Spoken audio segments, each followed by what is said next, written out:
오늘 우리에게 주시는 하나님의 말씀 룻기 3장 1 절에서 5 절까지 말씀만 읽도록 하겠습니다. 룻기 3장 1 절에서 5 절까지 말씀 제가 봉독하겠습니다.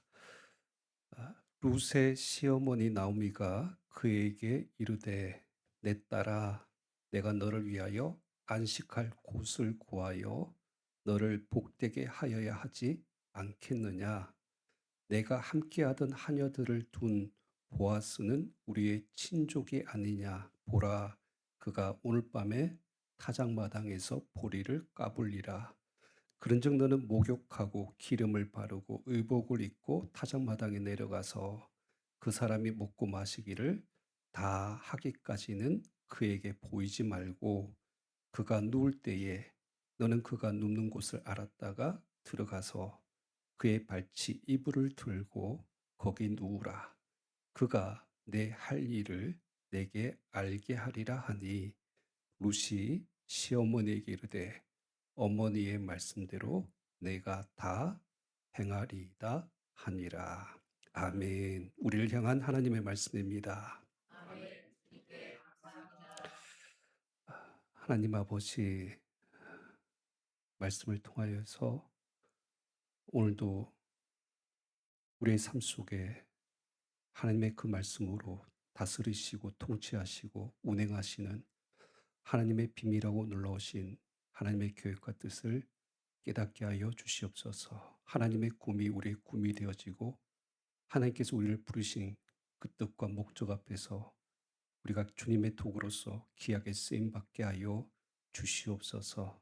말씀을 통하여서 이 시간 지혜와 계시의 영으로 우리 가운데 은혜를 부어 주심으로 말미암아 내 안에 있는 여전히 굴복하지 못하는 나의 인간적인 정욕과 욕심들을 꺾어낼 수 있는 하나님의 마음을 우리 가운데 부어주시고 또 우리의 손과 발로 주님의 말씀을 행할 수 있는 순종의 은혜도 하나님께서 허락하여 주시옵소서.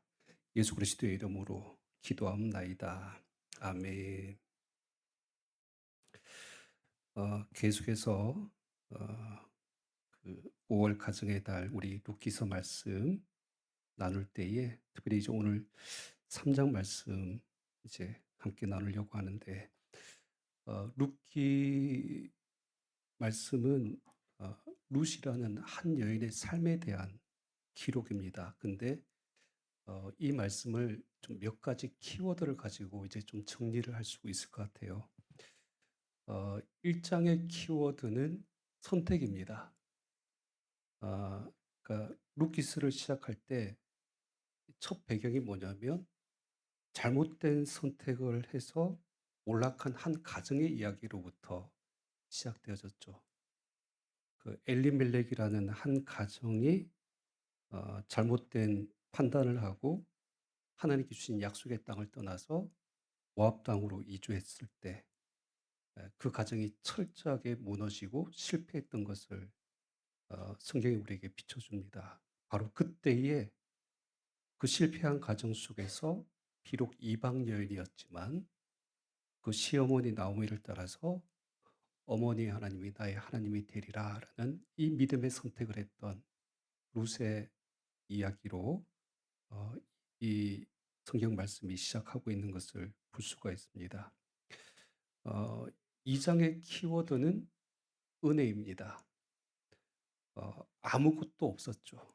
비록 돌아오긴 했지만 돌아온 그 낯선 땅, 그 베들레헴 땅에서는 이 룻이 직면한 현실이 이삭을 줍는 일이었습니다.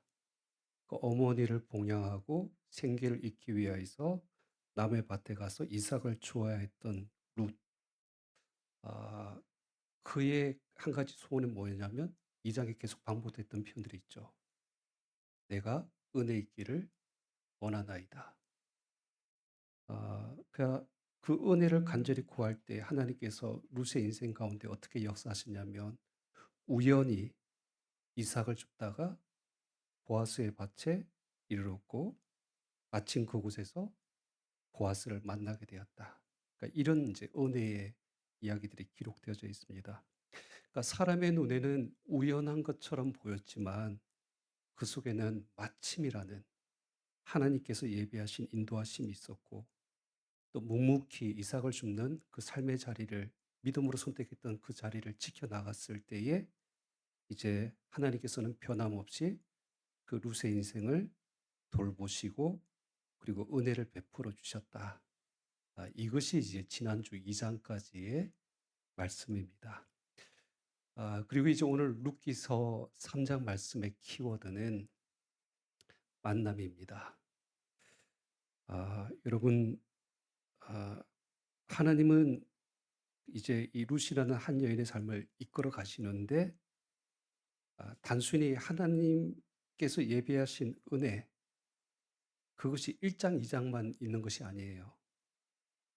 뭐, 베들레헴 땅에 돌아왔으니까, 내가 먹을 끼니 걱정하지 않게, 밭에 나가서라도 곡식을 얻을 수 있도록 내가 이만큼 너에게 채워줄게. 이 정도 은혜를 이야기하는 것이 아닙니다. 여러분, 룻이 베들레헴 땅으로 이제 유대 땅으로 돌아올 때 분명한 꿈과 목적을 가지고 돌아왔어요. 그게 뭡니까? 어머니의 하나님이 나의 하나님이 되는 꿈을 가지고 돌아왔다는 거예요. 그 꿈이 이제 오늘 3장에서 실질적으로 펼쳐지는데, 그 과정이 어떤 과정이냐면 하나님께서 예비하신 보아스라는 사람과 만남을 통하여서 그 꿈을 이루어 가시는 것이죠. 자, 그래서 이제 오늘 본문 3장 말씀을 좀 보실 텐데, 오늘 본문에 보면 하나님께서 룻의 믿음과 꿈을 이루기 위해서 그 룻의 인생을 지금 붙잡고 가고 있다는 사실을 누가 먼저 가장 눈치를 챘느냐 하면 시어머니 나오미입니다. 우리 지난주에 2장 말씀 중에 여러분 2장 19절과 20절 말씀 한번 봐주세요.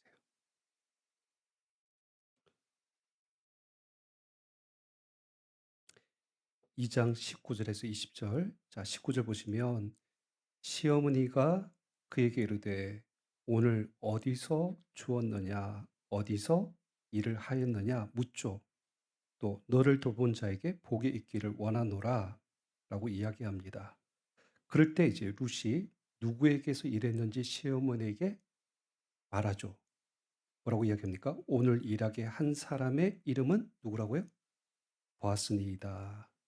그러니까 하루 종일 밭에 나가서 이삭을 줍고 돌아왔을 때 바로 그때 이 룻의 입을 통하여서 보아스라는 이름을 나오미가 듣게 되는 거예요. 바로 그때에 이제 나오미가 이렇게 대답합니다. 여러분 20절 말씀 우리 같이 읽겠습니다. 시작. 나오미가 자기 며느리에게 이르되 그가 여호와로부터 복 받기를 원하노라. 그가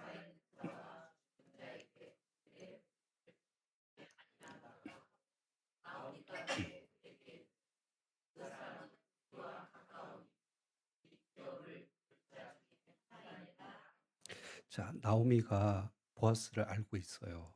그러면서 보아스에 대해서 뭐라고 소개하냐면 그 사람은 우리 기업을 물을 자 중에 하나라고 그렇게 말을 합니다.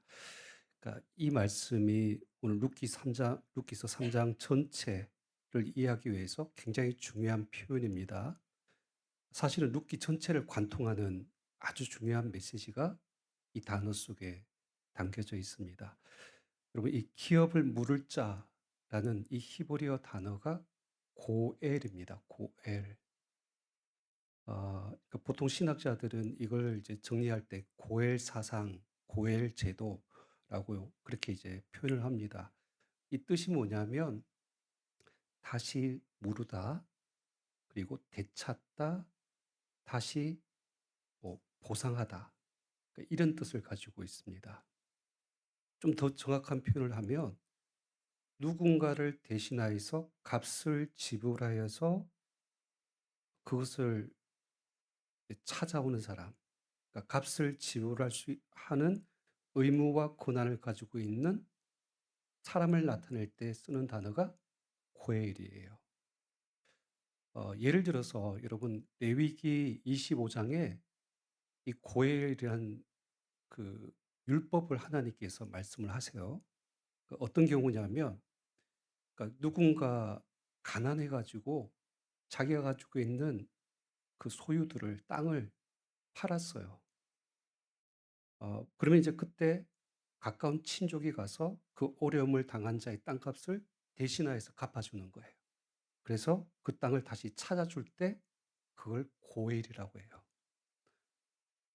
또 예를 들어서 이런 경우들도 있잖아요. 구약에 보면 가난해서 빚을 져서 자녀들을 종으로 팔려가는 경우. 그러니까 이런 경우에 가까운 친족이 와가지고 그 값을 지불하고 그 자녀들을 다시 찾아오는 때. 이때 이것을 고엘, 값을 대신하여서 지불한다. 이 개념입니다. 뿐만 아니라 한 가지 더 중요한 것이 있어요. 그게 뭐냐면 이 고엘 제도 속에는 계대 혼인법이라는 것이 있습니다. 좀 어렵죠. 유대인들만 가지고 있는 그 율법 속에 있는 그 하나의 어떤 규례인데요. 그게 뭐냐면 한 여인이 결혼을 했는데 남편이 자식이 없이 죽었어요. 근데 이제 고대 사회에는 그 여자가 남편이 없이는 사회적인 아무런 지위나 역할을 할 수가 없잖아요. 재산권도 행사할 수도 없고요. 그러면 땅조차도 다 잃어버리게 되는 겁니다. 자, 그럴 때 홀로 남겨진 여자가 그 형제들이나 가까운 친척들이 그녀를 아내로 삼아요. 그래서 자식을 놓게 하여서 끊어진 계대를 이어가게 하는 것. 그래서 그 여자의 모든 어떤 재산과 신분을 그대로 회복시켜 주는 그런 자격과 권한을 가지고 있는 사람을 나타낼 때 쓰는 단어가 고엘이에요. 지금 오늘 성경에 보면 보아스가 룻에게 어떤 사람이에요? 고엘인 거예요. 기업을 물을 자입니다. 자, 보세요. 아시다시피 룻은 지금 모든 것이 다 끊어졌잖아요. 남편은 일찍 죽었고 그 형도 죽었어요. 룻의 기업을 물을 만한 자가 없습니다. 그러니까 기업을 물을 만한 자를 찾으려면 나오미가 자식을 하나 더 낳아야 돼요. 아들을 놓으면 그 나오미가 낳은 그 아들과 결혼해서 또 자식을 놓으면 해결할 수 있는데 아니면 아니 그쵸. 나오미의 남편이었던 엘리멜렉이 살아 있으면 그것도 가능은 해요. 근데 그 엘리멜렉도 다 죽었습니다. 그럴 때 이제 아무도 없어요. 하지만 오늘 그 룻이 돌아온 유다 베들레헴 땅 이삭을 줍다가 우연히 만난 그 밭의 주인이 누구였어요? 보아스였는데 바로 그 보아스가 룻에게 그런 고엘의 권한과 자격을 가지고 있는 사람이었다라는 것을 오늘 성경이 이제 우리에게 이야기를 해주고 있는 것이죠. 자, 여기서 우리가 좀 다시 한번 더 좀 정확하게 짚어내야 됩니다. 말씀을 읽어낼 때 그러니까 어떤 관점으로 봐야 되는가가 중요합니다. 지금 룻이 원하는 꿈과 소원이 뭐예요? 지금 이 베들레헴 땅에 들어와서 어머니의 백성이 나의 백성이 되고 어머니 하나님이 나의 하나님이 되는 거 이게 그의 꿈이에요. 근데 방법이 없었어요. 그냥 이제 그 상태로 살면 룻의 인생은 그렇게 살다가 끊어지는 인생이 되는 것이죠. 여전히 하나님의 백성이 되고 싶어도 그리고 하나님의 유업을 상속으로 받고 싶어도 그는 하나님의 백성이 될 수 없는 그런 존재였다는 것이죠. 근데 그 하나님의 백성이 되는 한 가지 유일한 방법이 누굽니까? 보아스라는 거예요. 보아스의 은혜를 입어서 그와 혼인을 하게 되어지면 이제는 모압 땅 이방 여인이 아니라 그녀가 이스라엘 백성이 되는 거예요. 그리고 똑같이 하나님의 유업을 상속받아서 이제 그 모든 비천한 이방인의 신분을 바꾸고 회복시켜서 하나님의 자녀가 되는, 그러니까 이런 유일한 길이 누구였다고요? 보아스였다. 이걸 이제 우리에게 말씀해 주고 있는 것이죠. 자, 그럴 때 이제 결국 나오미는 이 보아스란 이름을 딱 듣는 순간에, 아, 하나님께서 자신의 며느리 이 룻을 위하여서 보아스라는 고해를 예비하셨구나. 그리고 그를 하나님께서 마침내 만나게 하셨구나. 그러니까 이 사실을 알게 된 거예요. 그래서 오늘 이제 나오미가 어떻게 하는가 보세요. 여러분 룻기서 3장 이제 오늘 본문 말씀 보시면 우리 1절 2절 보세요. 룻의 시어머니 나오미가 그에게 이르되 내 딸아 내가 너를 위하여 안식할 곳을 구하여 너를 복되게 하여야 하지 않겠느냐. 내가 함께하던 하녀들을 둔 보아스는 우리의 친족이 아니냐라고 그렇게 말을 합니다. 번역이 좀 이렇게 돼 있어서 좀 의역을 해드릴게요. 마치 이런 겁니다. 내 딸아. 그러니까 룻을 그렇게 부르는 거예요. 나는 내가 안식할 곳을 구하기를 원한다.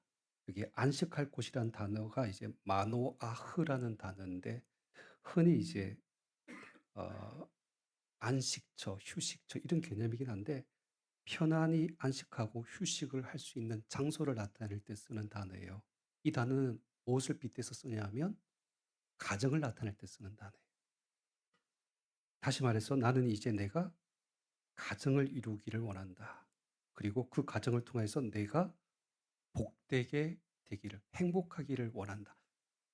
지금 그 이야기를 지금 나오미가 하는 것이죠. 그러면서 누구를 이야기합니까? 그렇죠. 바로 그 사람이 보아스다라고 이야기를 해주고 있는 것이죠. 좀 쉽게 말하면 이런 거예요. 여러분, 지금 시어머니가 며느리를 중매서고 있는 거예요.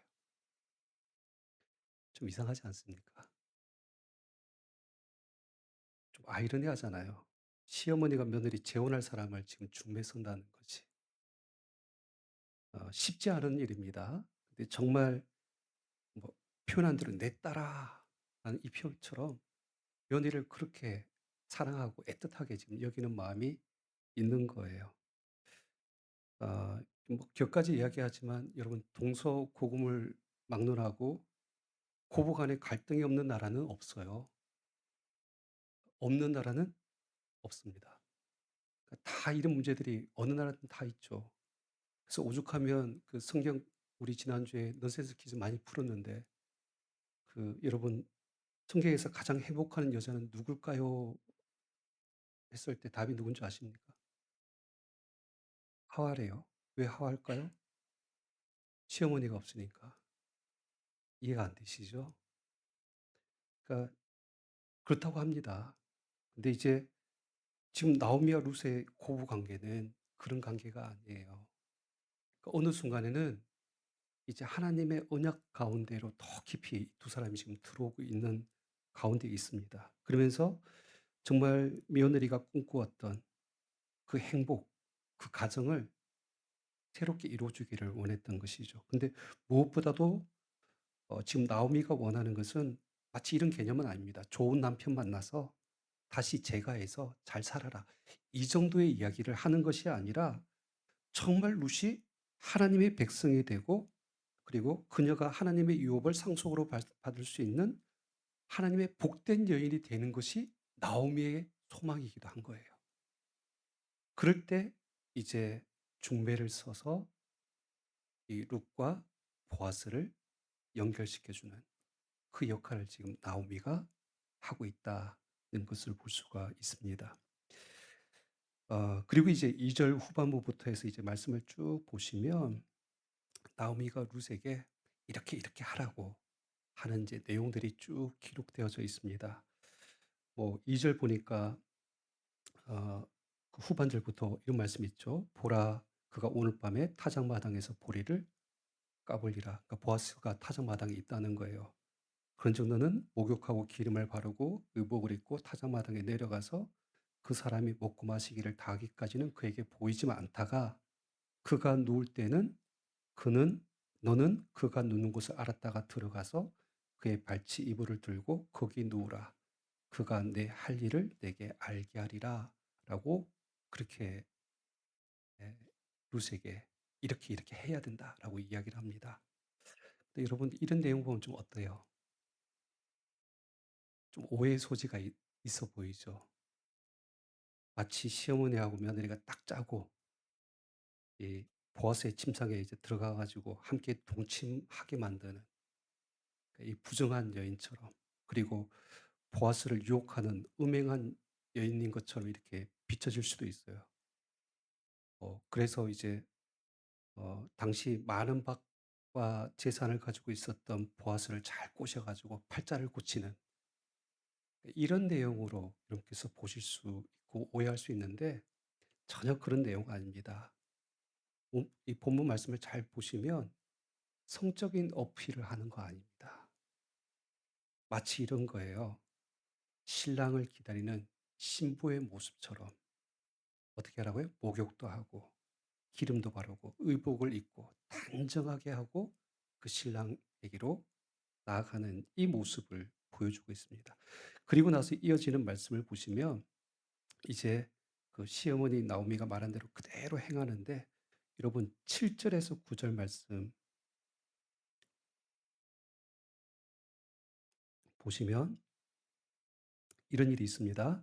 보아스가 먹고 마시고 마음이 즐거워 가서 곡식단 더미 끝에 눕는지라 룻이 가만히 가서 그의 발치 이불을 들고 거기 누웠더라. 밤중에 그가 놀라 몸을 돌이켜 본즉 한 여인이 자기 발치에 누워 있는지라. 여러분 룻이 보아스를 성적으로 유익한 이야기 없죠? 그런 거 아닙니다. 그냥 룻은 그냥 보아스가 잠든 그 사이에 가만히 그 발치에 이불을 덮고 같이 누워 있었던 거예요. 그리고 보아스가 잠자다가 놀라서 깨어날 때까지 그냥 룻은 가만히 기다리고 있었습니다. 중요한 것은 9절이에요. 바로 그때 룻이 보아스에게 무슨 말을 하는가를 봐주세요. 우리 9절 말씀 같이 읽겠습니다. 시작. 이르되 내가 누구냐 하니 대답하되 나는 당신의 여종 룻이오니 당신의 옷자락을 펴 당신의 여종을 덮으소서.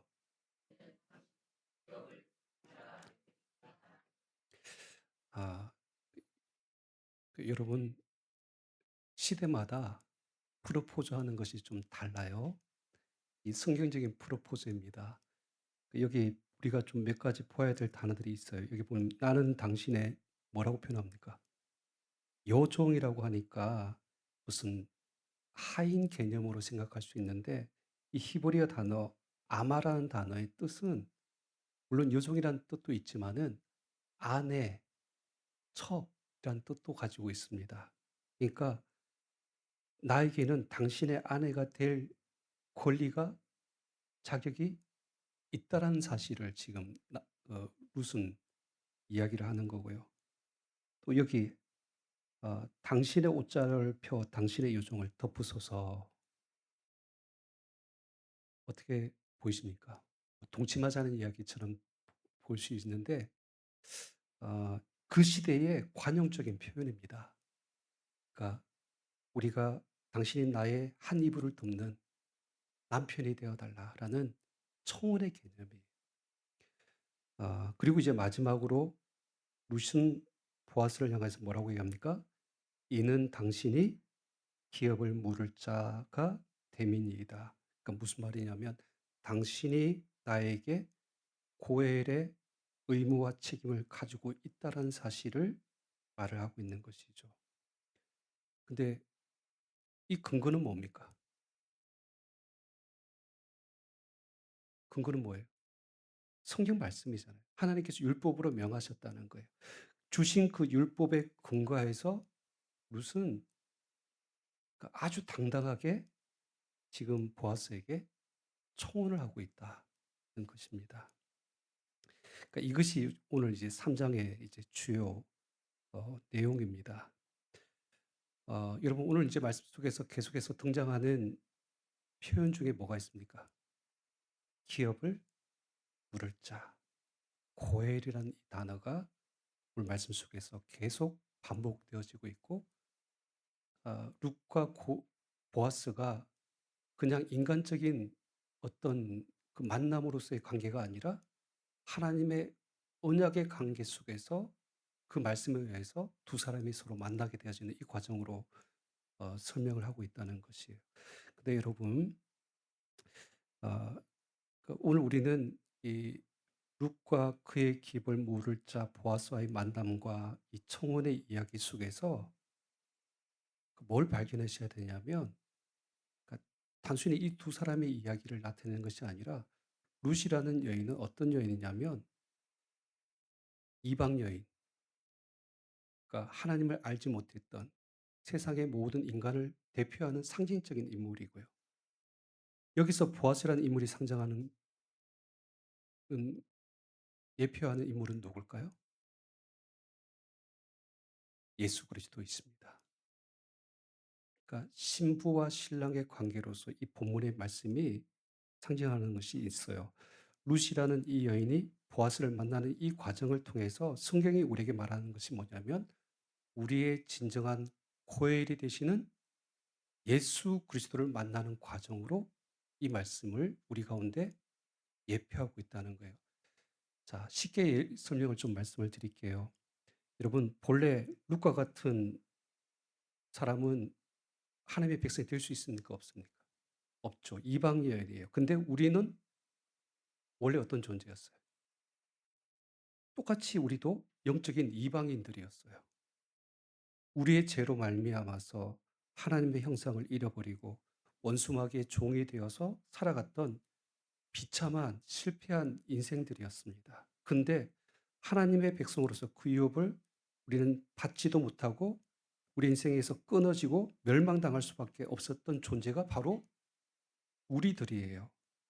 하지만 우리가 어떻게 하나님의 백성이 되고 하나님의 자녀가 되었습니까? 그렇죠. 우리를 위하여서 예수께서 십자가의 그 핏값으로 값을 지불하시는 거예요. 고해일입니다. 다른 말로 하면 속량인 거예요. 그 십자가의 사랑으로 자신을 내어주심으로 속량하여 주시고 우리를 다시 회복시켜 주셔서 우리가 하나님의 백성이 되게 하시고 우리를 구원하여 주신 그 이야기를 예표하는 사건이 오늘 룻기 3장의 이야기의 기본적인 의미라는 것이죠. 여러분 구약에서는 고엘이라는 말을 쓰고 있는데 신약적인 표현으로 쓰면 어떤 단어를 쓸 수 있을까요? 말씀을 몇 군데 한번 찾아볼게요. 로마서 3장 24절 말씀. 앞에 화면을 봐주세요. 그리스도 예수 안에 있는 무엇으로 말미암아 속량으로 말미암아 하나님의 은혜로 값없이 의롭다 하심을 얻은 자 되었느니라. 여러분 우리가 어떻게 어렵게 되었다라고 말씀하고 있습니까?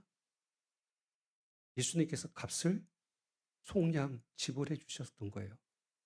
에베소서 1장 7절 말씀도 봐주세요. 더 정확하게 나와 있죠. 우리는 그리스도 안에서 그의 은혜의 풍성함을 따라 그의 피로 말미암아 속량 곧 제사함. 그럼 테텔레스타이 예수님께서 다 이루었다. 그 말의 뜻이 뭐라고요? 값을 지불하였다. 그래서 죄사함을 우리는 다 받았다는 거예요. 히브리서 9장 15절 말씀도 우리 같이 읽겠습니다. 시작. 이로 말미암아 그는 새 언약의 중보자시니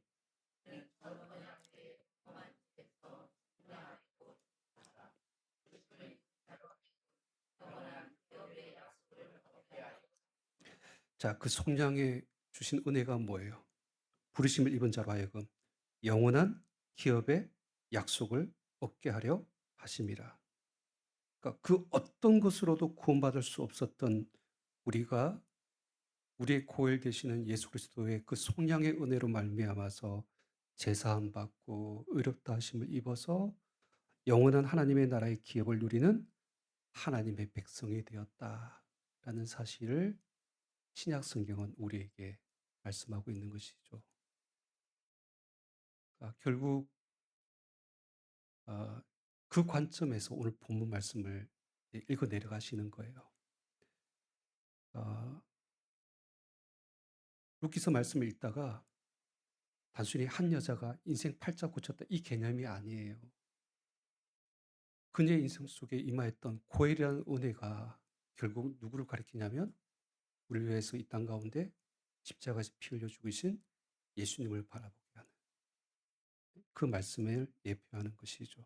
자, 그래서 이제 그러니까 몇 가지를 좀 적용을 해 봤으면 좋겠습니다. 여러분 오늘 다시 1 절, 2절 말씀을 한번 봐 주세요. 오늘 이 성경에 있어서 그 며느리 룻을 위해서 보아스와 중매하는 이 나오미의 역할을 우리가 좀 주목해 볼 필요가 있습니다. 우리 1 절, 2절 말씀 다시 한번 더 읽을까요? 시작. 룻의 시어머니 나오미가 그에게 이르되 내 딸아 내가 너를 위하여 안식할 곳을 구하여 너를 복되게 하여야 하지 않겠느냐. 내가 함께하던 하녀들을 둔 보아스는 우리의 친족이 아니냐. 여기까지만. 여러분 이 말씀 가지고 여기 "내 딸아"라는 말 대신에 혹시 여러분이 정말 사랑하고 귀히 여기는 사람이지만 아직 하나님을 믿지 않는, 예수 그리스도를 영접하지 않는 사람 이름을 한번 넣어 봐 주세요. 그리고 보아스라는 이름 대신에 예수 그리스도라는 이름을 한번 넣어서 이 말씀을 읽어 보세요. 그럴 때 이런 말씀이 돼요. 내 사랑하는 남편이, 아내가, 내 사랑하는 자녀가 그들이 진짜 고엘이 되시는 예수님을 만나게 함으로 제사함을 얻고 의롭다 하심을 얻어 영혼의 기업을 얻는 그 구원에 이르는 참된 안식과 참된 복을 누려야 하지 않겠느냐. 이것이 지금 보아스의 바람이었다는 거예요. 나오미의 바람이었고 또 저와 여러분들의 마음이기도 하다는 것이죠. 그러니까 여러분 그냥 좀 쉽게 예를 들어서 우리 대부분 부모님들이 자녀들에게 가지고 있는 소망과 꿈이 있잖아요. 어떤 꿈을 가지고 있습니까? 우리 자녀들이 잘 되기 원하잖아요. 좋은 대학도 들어가고 또 좋은 직장 그리고 좀 좋은 사람 만나서 가정도 이루고 또 번듯한 이런 성공이나 출세 이런 것들도 원합니다. 물론 이런 것들이 나쁘다는 뜻은 아니에요. 하지만 여러분 정말 하나님의 언약 가운데에서 우리가 부모로서 꿈꿔야 될 것이 뭘까? 우리 자녀들을 위해서. 그건 바로 이 표현인 거예요. 내 사랑하는 딸이, 내 사랑하는 아들이 정말 그의 인생에 주님을 만나기를 원합니다. 그러니까 나오미가 며느리 룻과 보아스를 연결시켜 주고 중매하듯이 그러니까 진정으로 우리 자녀들이 예수님을 인격적으로 만날 수 있도록 그것을 위해서 우리가 꿈꾸고 기도하고 그 소망을 가지고 하나님 앞에 먼저 서야 된다는 것이죠. 사도 바울은 아예 이것을 정확하게 이렇게 표현했습니다. 여러분 고린도후서 11장 2절 말씀에 보시면 사도 바울이 자기를 뭐라고 이야기하냐면 중매장애로 이야기를 합니다. 이렇게 표현해요. 내가 하나님의 열심으로 너희를 위하여 열심을 내노니 내가 너희를 정결한 처녀로 한 남편이 누구께 그리스도께 드리려고 어떻게 한다고요? 자기 역할이 그거라는 거예요. 안 믿는 영혼을 그리스도께로 인도하여서 그 영혼을 살리고 그리고 그리스도의 신부가 되게 하는 것. 그것이 내 인생의 열심이고 내 인생의 꿈이고 내 소망이다라고 사도 바울은 자기 복음의 사명을 그렇게 말씀을 하고 있는 것이죠. 그러니까 마찬가지입니다. 여러분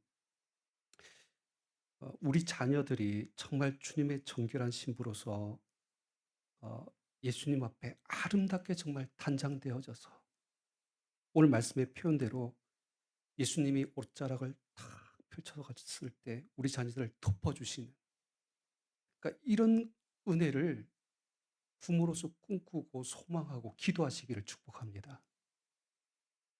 그걸 통해서 우리 자녀들의 인생 때에 보혈 되시는 예수님을 진정으로 만나게 되는, 그러니까 그런 역사가 나타나야 되는 것이죠. 그러니까 이와 같은 나오미와의 역할, 그다음에 사도 바울과 같은 영적인 거룩한 중매쟁이가 되시기를 주님으로 축복합니다. 근데 이제 오늘 말씀 조금만 몇 가지만 덧붙여서 우리가 좀 살펴볼 때, 처음부터 나오미가 그런 영적인 거룩한 중매쟁이는 아니었어요. 재미있는 것이 뭐냐면 여러분 룻기서 1장 말씀을 다시 좀 돌아가서 보면 나오미가 모압 땅을 떠나올 때 그때 한 가지 똑같은 사건들이 있었어요. 그게 뭐냐면 그 1장 8절에서 9절 말씀에 보시면 아 이제 유대 베들레헴으로 돌아가려고 하던 중에 그 길에서 자신을 따라온 두 며느리 있었잖아요. 오르바와 룻에게 뭐라고 이야기를 하냐면 8절, 나오미가 두 며느리에게 이르되 너희는 어떻게 하라? 각기 너희 어머니 집으로 돌아가라. 여기 어머니, 그들의 어머니 집은 어디 땅이에요? 모압 땅을 이야기하는 것이죠. 너희가 태어나고 익숙한 모압 땅으로 돌아가라. 왜 돌아가라고 하는가? 9절 말씀에 보면 여호와께서 너에게 허락하사 각기 남편의 집에서 위로를 받게 하시기를 원하노라. 거기서 너희 남편을 만나서 거기서 결혼하라는 거예요. 그러니까 모압 사람과 결혼해서 너에게 주는 위로를 받고 새로운 삶을 살아. 어떻게 보면 이때도 지금 나오미는 어떤 역할을 했어요? 중매 역할을 한 거예요. 근데 뭐 비록 누군가를 직접 소개시켜 준 건 아니지만 지금 누구를 소개시켜 주고 있습니까? 모압 남자를 소개시켜 주고 있죠. 그러니까 마치 이런 거예요. 너희가 위로받고 이제 행복하게 살려면 세상 속에서 잘된 사람들 있잖아. 돈 많은 사람 있잖아. 성공한 사람 만나. 그러면 너희가 지금은 힘들더라도 앞으로는 편안할 수 있어. 굳이 하나님 안 믿어도 괜찮아. 그냥 돈 있고 좋은 직장 다니니까 그런 남자 만나서 결혼해. 이제 그런 표현을 지금 하고 있다는 겁니다. 그러니까 이때도 이 나오미는 물론 며느리들을 생각하고 또 사랑하니까 이렇게 말을 했겠죠. 결국 이것 때문에 첫 번째 며느리였던 오르바는 어떻게 합니까? 그렇죠. 그 어머니의 집으로 돌아갑니다. 어떤 의미에서 보면 첫 번째 나오미의 이 중매는 잘못된 중매였다는 것이에요. 하나님을 모르는 안 믿는 그 모압 남자 만나서라도 그냥 세상에서 물질적으로 편안하게 살고 행복하게 살면 그만이다라고 그렇게 생각을 했다는 거예요. 근데 마치 우리가 여러분 좀 되돌아보면 믿는 가정 속에도 이걸 용납하는 것들이 참 많습니다. 그러니까 우리 자녀들을 자꾸 세상 속과 중매시키려고 해요. 그냥 돈과 결혼시키려고 하고 어떤 세상적인 지위와 어, 이렇게 중매하려고 하고 뭐 세상에서 잘 되고 성공하고 출세하는 타이틀과 중매시키려고 하는 그런 꿈을 꾸는 부모들의 모습이 그리스도인들 사이에도 있다는 겁니다. 근데 이제 오늘 룻기 3장에 딱 돌아와서 유대 베들레헴 땅에 들어왔을 때 나오미의 영적인 눈이 열려집니다. 그리고 그의 심령이 이제 하나님의 은혜로 말미암아 회복되어지니까 자신과 함께하는 며느리 룻을 위해서 진짜 중매를 서기 시작하는 거죠. 누구를 가리킵니까? 너 보아스를 만나야 돼. 너의 인생에 너를 위하여 기업을 물을 자는 바로 그 사람이야. 라고 룻의 인생에서 가장 필요한 그 꿈을 이룰 수 있는 존재가 보아스임을 이야기하고 있는 것이죠. 마찬가지입니다. 저와 여러분들이 우리 사랑하는 가족들과 자녀들을 위해서 무엇을 꿈꾸고 기도해야 됩니까? 그들이 누구를 만나게 해주기를 원해야 됩니까? 그렇죠. 은혜 받고 나면 깨닫는 것이 뭐냐면 예수님을 만나는 것, 예수님을 믿는 것이 우리 인생의 가장 최고란 사실을 그들에게 가르쳐 주고 알려줘야 되는 것이죠. 예수님을 만나는 것이 우리 자녀의 인생의 최고의 복이고 한 영혼이 주님께로 나아가서 참된 위로와 복을 누리는 것이 그들의 인생에게 큰 축복임을 우리가 그들에게 알려줘야 될 중매쟁이의 사명이 우리 가운데 있다는 사실을 믿으시길 바랍니다. 말씀이 좀 어렵죠? 근데 마지막으로 좀 이렇게 접근을 해봤으면 좋 같습니다. 오늘 말씀 그냥 읽지 마시고 나오미가 룻을 위해서 보아스와 중매를 하기 위해서 어떤 노력을 하는가를 말씀을 좀 들여다보면 어 여러분 2 장의 말씀에 보면 이미 룻은 밭에서 보아스를 만났잖아요. 밥도 같이 먹었어요. 이삭도 더 많이 죽도록 도와주었습니다. 함께 있었지만 룻은 이 보아스가 누구인지 그때는 몰랐어요. 그렇죠. 보아스의 정체를 정확하게 아직까지 모르고 있었습니다. 그럴 때 나오미는 돌아온 그 룻에게 보아스가 누구라고 이야기합니까? 그가 바로 너의 기업을 물을 자다. 라고 그렇게 알려주는 것이죠. 마찬가지입니다. 그러니까 여러분, 우리도 아직 하나님을 만나지 못한 영혼들에게 어떻게 접근해야 되죠? 그냥 막연히, 그냥 예수 믿으면 복받아. 이거 아닙니다. 예수 믿으면 성공해. 이런 논리 아닙니다. 바로 예수님이 우리의 호엘이시다. 죄사함을 얻게 하고, 의롭다 하심을 잊게 하고, 하나님의 나라의 유업을 이어주는, 상속받게 하는, 그를 위해서 십자가에서 죽으신 분이다. 라는 사실을 정확하게 알려주고 소개할 수 있는 은혜가 있기를 축복합니다. 그리고 두 번째, 이건 좀 이렇게 접근을 했습니다. 여러분, 우리 아까 2절에서 4절 말씀 오해 소지가 있다라고 했죠. 근데 이 말씀을 잘 보세요. 나오미는 타작마당에서 보리를 까부릴 때 그 자리에 가면 누구를 만날 수 있다고 이야기합니까? 그곳에 가면 보아스를 만나게 될 것이다. 자, 그를 만날 때는 어떻게 해야 된다고요? 목욕도 하고 기름도 바르고 의복을 입으라고 그렇게 이야기를 하죠. 그리고 그 발치 아래에서 기다리라 라고 그렇게 이야기합니다.